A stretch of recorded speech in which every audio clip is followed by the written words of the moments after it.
Alpha Daouda. Du coup, je suis écrivain entrepreneur.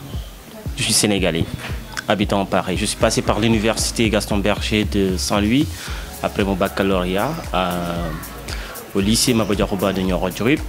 Donc à la base, je suis né à Dabali. C'est un village situé dans le département de Nioro du Rip.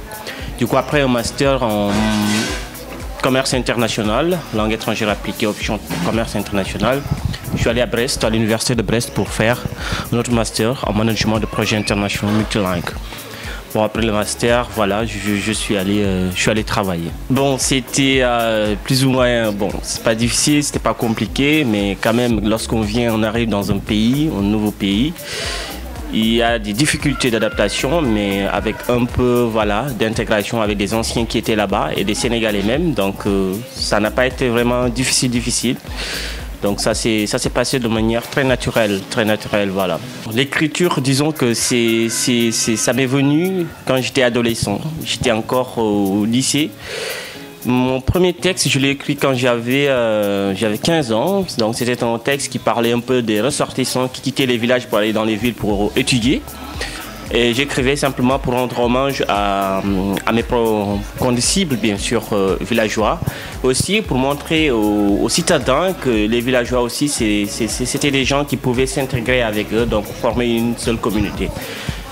Et voilà, après je l'avais présenté à mon prof qui avait bien apprécié et je l'avais déclamé au lycée lors des journées Fosco.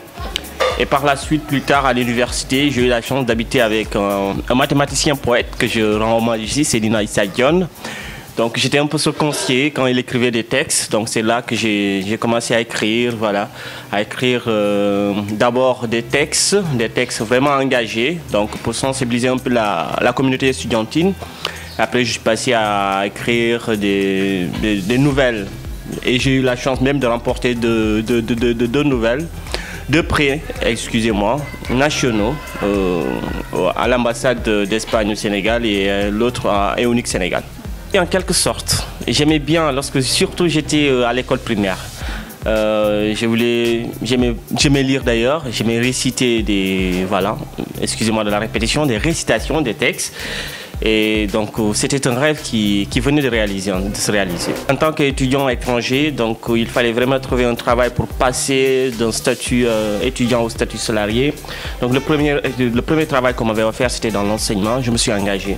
Et ceci m'a permis vraiment d'avoir beaucoup d'ouverture sur plein de choses même, voilà. J'avais un peu quand même parlé sur le parcours de l'étudiant. C'est vrai que c'était mon premier roman, voilà, qui a eu du succès comme vous le dites. Donc voilà, c'était un premier roman qui était très inspirant en tout cas et que les jeunes ont aimé.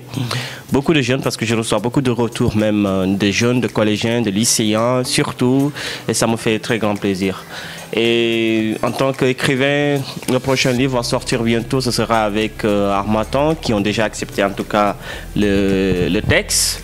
Du coup, ce sera un livre qui va parler un peu d'une femme sénégalaise à l'étranger, mais qui va revenir plus tard dans son pays, et qui va s'engager dans les associations caritatives pour aider un peu les populations les plus défavorisées. Donc, je dis hyper bien, très bien même, parce que voilà, j'ai eu la chance de me marier pendant mon séjour. Ça, c'est grande chose pour moi. Et la chance aussi de voir ma maman, ma famille, toute ma famille, c'est quelque chose qui est très important, très important pour moi. Et en même temps, je suis dans les affaires puisque je gère une entreprise qui est basée à Dakar. Donc, je travaille un peu et j'allie le travail et la famille. Dans l'entrepreneuriat, écoutez, je suis passé par l'université Gaston Berger. Je me rappelle bien lorsqu'on avait un prof là qui nous enseignait un peu c'était un prof d'anglais. Mais il aimait tout le temps parler de own boss, c'est-à-dire de son propre boss. Donc c'est là que j'ai eu l'idée vraiment de voir que ce serait très important et très utile même pour tout chacun avec qui je vais collaborer. Voilà, de monter quelque chose qui va me rapporter et de travailler de façon indépendante. Je l'ai toujours rêvé en fait. Financement, malheureusement non, parce que voilà, après mon master à Brest, j'ai envoyé mon projet à des organismes de l'État, mais voilà, j'ai pas eu de retour, donc je suis parti sur de fonds propres. Et tout début est difficile comme on dit, mais bon, alhamdoulilah, comme on dit chez nous, machallah. C'est avec mes propres économies, voilà, que je finance toutes nos activités et que j'ai pu même monter l'entreprise et de démarrer certaines activités. L'entrepreneuriat, c'est quelque chose qui, en tout cas, que beaucoup de gens actuellement, voilà, veulent faire. Mais d'abord, la première difficulté, d'abord, c'est le projet, parce qu'il y a des gens qui s'engagent dans une chose, qui ne font pas une étude de marché du projet. Donc, d'abord, le préalable, la première chose à faire, après avoir trouvé ce besoin-là qui est là, après l'avoir, il faut le matérialiser, cette idée. Donc, lorsqu'on matérialise, et la première difficulté qui va venir après, la deuxième, je vais dire, c'est le financement. Écoutez, si on n'a pas de fonds, on n'a pas un parent qui peut nous financer, bon, on va se tourner vers des organismes. Ça peut être une banque, ça peut être une banque qui a confiance bien sûr en notre projet, ça peut être un organisme de l'État, etc., etc. Donc si cela ne nous finance pas, c'est un problème parce qu'il faut de l'argent, un peu d'argent quand même pour aller, mais pas trop, mais lorsqu'on a quelque chose, une pousse pour nous accompagner financièrement, donc ça peut aider. Donc si on n'a pas ça, on est vraiment dans un véritable problème. Après aussi, c'est les gens avec qui on collabore. C'est pas facile tout le temps de trouver quelqu'un qui va s'intéresser à notre projet lorsqu'on est au début surtout de nos activités. Donc ça aussi c'est une difficulté pour trouver des gens sérieux qui sont là pour travailler et pas pour faire autre chose.